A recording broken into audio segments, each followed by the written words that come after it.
Hello everyone. So first of all, no slides for me. You'll have to concentrate and hear me. Uh, good afternoon everyone. I'm Anurag Johri. I lead the utilities practice for Accenture in the country.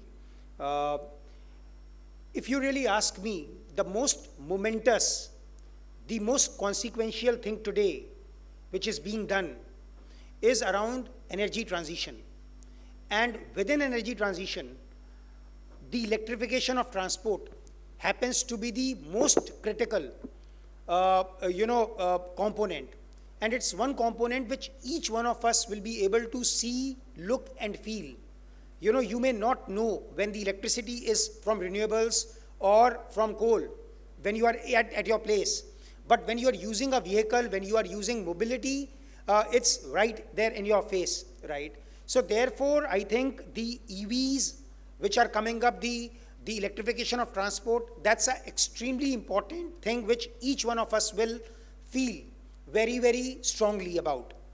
And, within the electrification of transport, a less glamorous thing to talk about, but the most important thing to talk about has to be the EV charging infrastructure. So when I was thinking about what should I be talking here, I thought I will pick up 4 imperatives. You can call it imperatives, you can call it improvement opportunities, you can also call it challenges.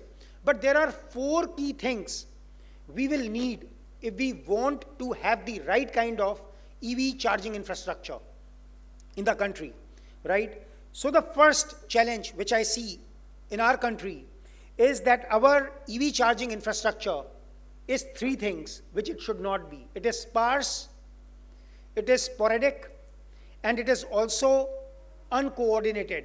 So what do I mean when I say all of those words?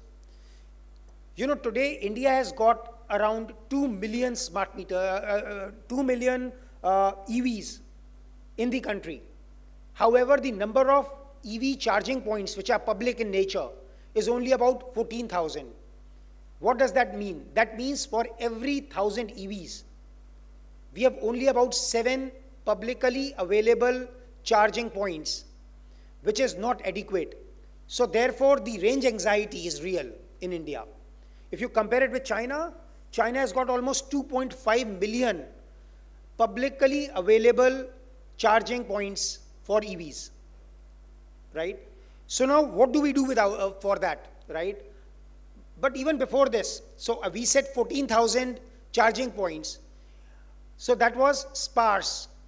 I also said sporadic. Why did I say sporadic? Because out of these 14,000 charging points, more than 50% are only in the India's top 10 cities, which means a large part of India today does not have a public EV charging infrastructure at all. I also said uncoordinated. It means that while there could be these 14,000 charging points which have come up, but they are not kind of coordinating amongst themselves. I don't think those are the ones which are interoperable and things like that, right? So what should India do? I think there are things we can learn from outside India. I called out China. So if you look at China in 2009, and I marked the year 2009, they came up with 10 cities, 1,000 vehicles initiative, wherein they tried to ensure that they are able to saturate 10 cities with very dense EV charging networks. It was a roaring success. Instead of 10, they ended up doing 25. And today, as we all are aware, China happens to be a country where 50% of all EV charging infrastructure vis-a-vis the world exists, right? So that is the kind of example we could follow. And what we could have for us could be 100 cities, one network kind of a thing, wherein, we integrate land, transport, and utility planning together and bring up the right kind of EV charging infrastructure, right? The second challenge I would like to call out, and I'm thankful to Ashim because he kind of went into a lot of detail around that, that is around the potential for grid disruption, right? As a challenge, there is a potential for grid disruption, but if you look at it as an opportunity, there is also an opportunity for load management using EVs, right? So, if we if we really look at a EV charging point, it is not the same as a socket point which we have at our place, because this is a different kind of a giant altogether. And therefore, there are strategies to ensure that how we are able to take this into account. So again, looking outside India, if we look at Netherlands, they have been able to leverage AI, advanced load forecasting techniques, and TOU to ensure that their charging points are smart charging points. So they are not only connected, they have inbuilt features which allow you to charge only during off-peak hours, for example. Or there are times of the day when not only you pay higher, but your charging could be quite constrained if you were to do in those hours, right? Similarly, we look at UK around the opportunity. So UK is one of the countries which is taking a vanguard position around how to leverage vehicle to grid for grid stabilization, right?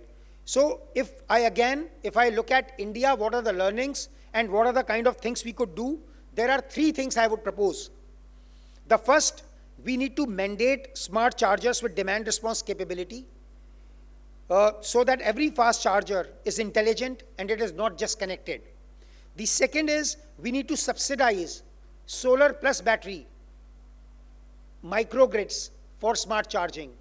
That enables us to make sure that we do not only kind of compromise on the grid.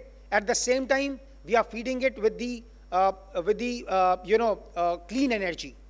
And thirdly, there should be dynamic pricing for EV charging, just like time of the day tariffs we have for commercials, right?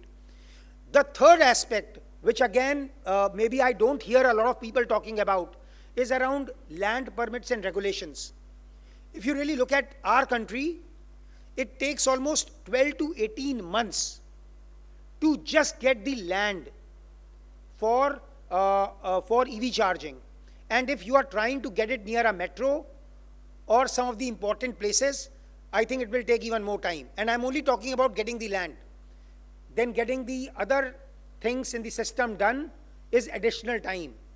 So that's actually not a growth breaker, it's a deal breaker, right? Now again, if we look outside, if you look at Singapore today, Singapore does not allow any new building. They do not allow any new commercial area to come up without a proper installation of EV charging infrastructure. If we look at California and other parts of the US, today they can bring up EV charging infrastructure in 30 days' time, because that's the limit municipalities have been given to provide either approvals or the approvals are deemed to have happened, right? So similarly for India, there are three things which I would propose. One, we need to have a national EV land bank where states can tell about which land they would like to propose for EV charging. And then, faster approvals could be made available, infrastructure could be made available around that land bank. The second is, can there be a single window clearance system, especially for high volume, high speed charging stations? And finally, we need to mandate EV ready infrastructure in all new commercial buildings which are coming up. So while I would suggest it should happen for residential buildings as well, but for commercial, it is absolutely important that it gets done. Finally, again, something which Accenture, when we did our global research, we found one important aspect, and while this research was more around Europe, China, and the US, because those are larger markets, but I'm sure that will be valuable for India as well. The fragmented user experience, that is something which again is a deal breaker. And what does that mean? Actually, it means that if you have a petrol car and you can only go to, say, 1/10 of the petrol stations to get your car filled with petrol, how would you feel, right? That's how it is in India today. So if I have to take my EV to 3 states, I might need 3 apps 4 RFID cards, and still I may not be sure if I'll be able to use them, right? So therefore, again, if you look at some of the good practices, in Europe, they actually have got a platform called Hubject e-roaming platform, which is across countries. So you need one ID, and you are able to charge your vehicle at one single rate across Europe, right? So that is the kind of intervention which can be very helpful. Similarly, if you look at the Nordic countries, even if you look at China today, they are all moving towards industrialized nomenclature, industrialized types of APIs and systems and platforms, so that there is interoperability, right? Again, in my view, what India needs to do, learning from these, is we absolutely need to mandate the right kind of infrastructure specifications, right? So that our infrastructure is interoperable.